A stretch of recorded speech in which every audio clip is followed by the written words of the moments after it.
Donc, on est en train d'engager du personnel. Ça prend du temps, effectivement, pour le former. Et je pense que petit à petit, la situation va redevenir à la normale. Pas pour cet été, mais on va dire pour l'automne prochain. Oui, tout à fait.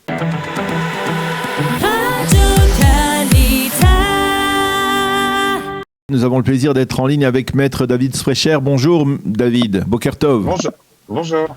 Merci d'être avec nous ce matin. Je rappelle à nos auditeurs que vous êtes expert en aviation civile et directeur du département aviation et tourisme au cabinet d'avocats Chibolette. Alors je voudrais qu'avec vous, on essaye de mieux comprendre ce qui se passe depuis plusieurs semaines, ou on va dire depuis plusieurs semaines, oui, à l'aéroport Ben Gurion en particulier, et puis dans certaines compagnies aériennes, en particulier la compagnie El Al. Ce sont, on va dire, peut-être deux choses différentes, bien que il y ait certainement un lien.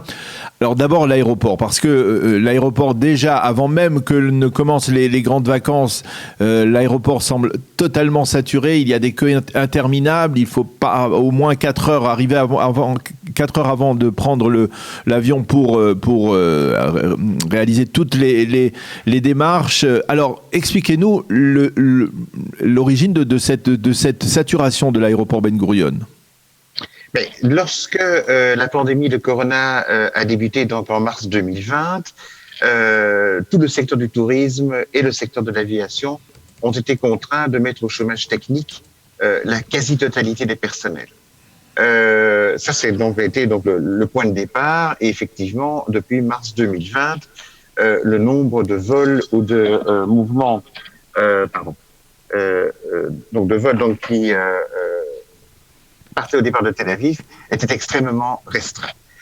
Ensuite, la pandémie a commencé à s'estomper, le monde du voyage a repris, mais on a eu beaucoup de problèmes. D'abord, le premier problème, c'est que nombre de ces personnes qui travaillent à l'aéroport et qui ont été mises au chômage technique pendant une période extrêmement longue, beaucoup d'entre eux ont trouvé d'autres emplois. Ce qui veut dire qu'on a donc été obligé d'essayer de recruter de nouvelles personnes. Alors, d'abord, le recrutement est extrêmement compliqué parce que le secteur même du voyage et de l'aérien est un secteur extrêmement difficile avec des horaires complètement décalés. J'allais même dire que moi-même, en tant qu'avocat aérien, je suis un avocat très différent des autres de mes confrères qui, eux, travaillent de 9h à 17h, de 9h à 18h. Un avocat aérien comme moi, je suis joignable pratiquement 24 heures sur 24. Et c'est donc la norme vraiment dans ce secteur. Donc, beaucoup de personnes n'ont pas voulu revenir travailler. Ça, c'est la première chose. La deuxième, c'est que celles qui ont accepté de venir travailler doivent être formées. Et c'est une formation technique importante, poussée, qui prend du temps, mais qui est également hautement nécessaire, car beaucoup de fonctions dans l'aérien sont des fonctions hautement techniques et qui requièrent donc une formation très poussée. Alors, donc, le tout combiné l'un avec l'autre fait qu'on a un manque énorme de main-d'œuvre à l'aéroport, et c'est ça qui a provoqué d'abord, effectivement, l'étranglement, j'allais dire, au niveau des passagers à l'aéroport. Alors, je voudrais avoir votre appréciation sur un point. Est-ce que cela n'a pas été une erreur ? Bien entendu, c'est toujours difficile de parler rétroactivement, mais est-ce que ce n'a pas été une erreur, on va dire, à un certain moment, de libérer les fonctionnaires, les ouvriers qui travaillaient à l'aéroport, c'est-à-dire pendant un an, ils ont reçu, on va dire comme la plupart des Israéliens, le khalat, c'est-à-dire une allocation chômage, mais finalement, après, lorsqu'ils n'ont plus reçu cette allocation, ils ont changé de métier, on peut dire d'une certaine manière. Est-ce qu'il n'aurait pas été préférable, vu que c'est justement, vous nous dites que c'est une formation particulière, on se familiarise avec le travail, il aurait peut-être fallu de la part du gouvernement de les maintenir peut-être en khalat toute la période jusqu'à ce que l'aviation reprenne?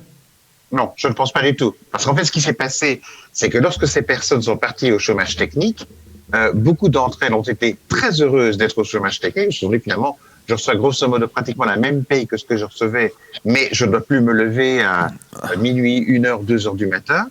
Donc, elles étaient donc très, très heureuses. Et beaucoup de ces personnes se complaisent, j'allais dire, dans ce statut.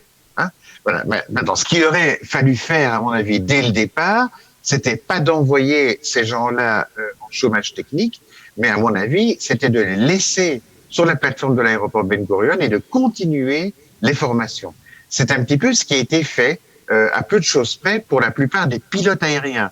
Car durant la période du corona, les pilotes, eux, continuaient à s'entraîner sur simulateurs et partaient très régulièrement, notamment par exemple sur les simulateurs à Amsterdam. Donc on aurait dû bien évidemment protéger l'acquis, j'allais dire, de ces employés, de ces travailleurs, en continuant leur formation et en ne les laissant pas partir de cette manière.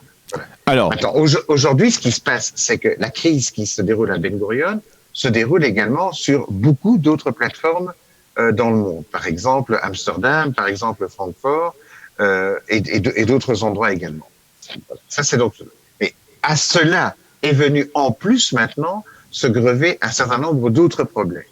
D'abord, premièrement, c'est que le trafic a fortement repris. Donc, encore une fois, également dans les compagnies aériennes avec un manque d'employés, ce qui veut dire que les employés qui sont là doivent, eux, beaucoup plus travailler. Donc, il y a également une grande... il y a beaucoup de manifestations du point de vue social et ces manifestations ont également débouché vers des mouvements de grève. Ce week-end, par exemple, nous avons 2 mouvements très importants de grève. Le premier chez Brussels Airlines, la compagnie nationale belge, et la deuxième sur plusieurs bases européennes de Ryanair. Donc ça combine encore plus de pression et encore plus de problématiques pour les passagers. Est-ce qu'il y a, de manière aussi comme réaction à ces 2 années où on n'a pas beaucoup voyagé, est-ce qu'il y a un surplus de voyages, c'est-à-dire beaucoup plus par exemple pour les Israéliens, beaucoup plus d'Israéliens qui ont décidé de partir à l'étranger au mois de juin, juillet, août qu'en moyenne? Il y a un petit peu plus, mais pas beaucoup plus. Un peu plus, mais pas beaucoup plus. Alors, concrètement maintenant, que peut-on faire aujourd'hui à l'aéroport et on va dire parallèlement dans les compagnies aériennes, on va parler de la compagnie El Al parce qu'on en parle beaucoup de la compagnie El Al qui annule régulièrement quelques-uns de ses vols. Que peut-on faire pour rassurer, pour permettre de faciliter la vie de ces voyageurs et de ces passagers qui passent par l'aéroport Ben Gurion? Est-ce qu'il y a un moyen aujourd'hui? Est-ce que ça va aller en explosant? Est-ce qu'il va y avoir un stade où dans le courant du mois de juillet, au mois d'août en particulier, l'aéroport va être tellement surbooké que, eh bien, il y aura des décisions comme dans certains aéroports tout simplement d'annuler la moitié des vols? Alors, ça pourrait arriver. Maintenant, d'autre part, il y a certains moyens pour, entre guillemets, réduire le temps d'attente à Ben Gurion. Alors, d'abord, le moyen le plus simple et gratuit, et je l'ai testé la semaine dernière, c'est tout simplement de partir à l'étranger uniquement avec un bagage à main. Si vous partez uniquement avec un bagage à main, il y a une file dédiée pour la sécurité dans une zone au 3e étage qui s'appelle la zone W. Et là, le temps d'attente, j'ai attendu la semaine dernière environ un quart d'heure pour passer la sécurité.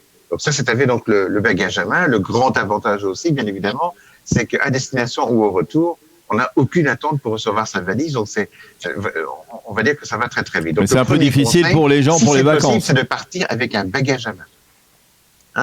Ça, c'est la première chose. La deuxième chose, la deuxième possibilité, mais que moi, personnellement, je n'apprécie pas beaucoup parce que je suis pour l'égalité de tous, mais il y a possibilité en Israël de contourner complètement toutes les files, tout simplement en faisant appel à des services privés.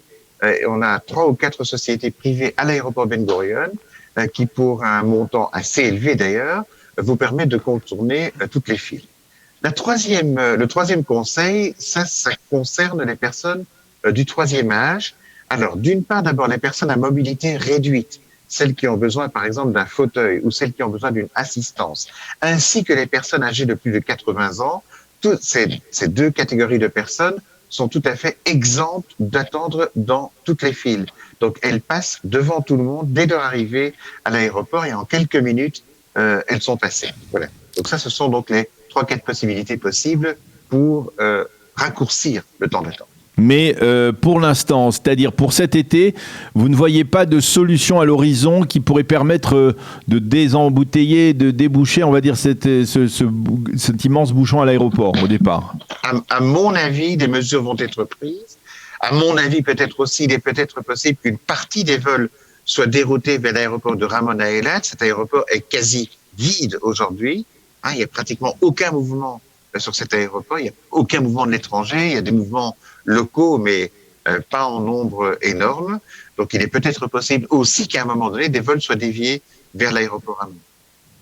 Alors, pour ce qui est de la compagnie El Al, elle aussi, elle se fait face à ce même cette même procédure qui a contraint la compagnie de limoger une partie de ses pilotes, ou alors finalement il y a un autre contentieux entre les pilotes de la compagnie El Al et des revendications salariales qui font que justement aujourd'hui, eh bien les pilotes, certains de ces pilotes se livrent à des grèves perlées, comme on pourrait dire. Oui, ok, mais encore une fois, comme dans d'autres compagnies dans le monde, il n'y a pas que El Al. Donc, comme je le disais, il y a El Al, il y a Brussels Airlines, il y a Ryanair, et il y en a également encore pas mal d'autres où on a la même considération, encore une fois, parce que la charge qui est imposée aux pilotes de toutes ces compagnies est vraiment très importante due à la reprise. Est-ce qu'il y a un moyen pour un passager qui a acheté un billet d'avion, par exemple pour Rome, puisqu'il a été question ce week-end d'annuler un vol de Rome d'El Al, un passager qui a pris un vol d'El Al pour Rome et qui voit son vol annulé, est-ce qu'il obtient remboursement de son billet ? Oui, bien évidemment. La loi israélienne et également le règlement européen 261/2004 sont tout à fait clairs, ont exactement le même système qu'on appelle le système de l'assistance, c'est-à-dire en cas d'annulation, le passager d'abord est pris en charge au niveau de la nourriture et du logement si besoin en est. Et deuxièmement, ensuite, le client se va proposer le choix entre soit un rerouting, c'est-à-dire un départ différé vers la destination ou le remboursement à son choix. Au niveau international, est-ce que, par exemple, il y a certains aéroports qui ont été plus réactifs et qui ont, par exemple, permis une formation accélérée d'un personnel par rapport à l'aéroport Ben Gurion ? Est-ce que nous, on est un petit peu en retard à ce niveau-là ? Non, on n'est pas en retard parce que la formation est la même pour tous dans le monde entier. Et donc, il n'y a pas de raccourci ou de choses différentes. Les procédures sont exactement équivalentes dans le monde entier. Quand est-ce qu'on peut espérer une stabilisation de cette situation, un retour à une forme de normalité ? À mon avis, ça va se produire parce que donc on est en train d'engager du personnel. Ça prend du temps effectivement pour le former, et je pense que petit à petit, la situation va redevenir à la normale. C'est-à-dire pas pour cet été, mais on va dire pour l'automne prochain ? Oui, tout à fait. Tout à fait. Eh bien, Maître David Sprecher, merci beaucoup de nous avoir éclairé donc sur ce dossier de l'aéroport Ben Gurion qui est saturé donc par un nombre important de touristes et par une pénurie de personnel. Merci beaucoup d'avoir accepté de répondre à nos questions ce matin. Bonne journée, à bientôt. Merci, au revoir.